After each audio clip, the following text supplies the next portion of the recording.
tinchlikmi? Otamdan qo'yib bitta narsa hal qo'liga uktaman ertaga. Akajon, opamga kelgan boribsiz. Mana adamdan qolgan merosga davoyim yo'q, qo'rqitmang. Otamizdan qo'ygan narsa davomida hal qilish kerak. O'tgan ertaga sana.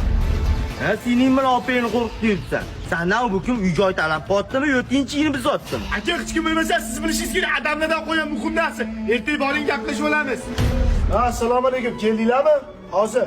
Ozgina yoshlik qoldi. Nima desa ham indamay uy-joy talashmalaring. To'g'ri aytasizlar, bizning hamma narsamiz yetarli-ku. Jigarlarim yaxshi o'tiribsizlarmi? Opajon siz bilan shashlik qiling. Senim sabab piyozni to'g'raysan. Aka qo'liga olib olib borasiz.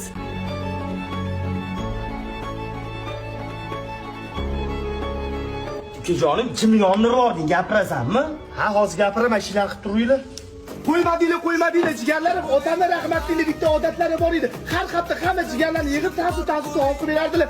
Oqibatli bo'lar endi. Bugun otamlar rahmatlini eslab, biz sizlarga shashlik qilib berdik-da.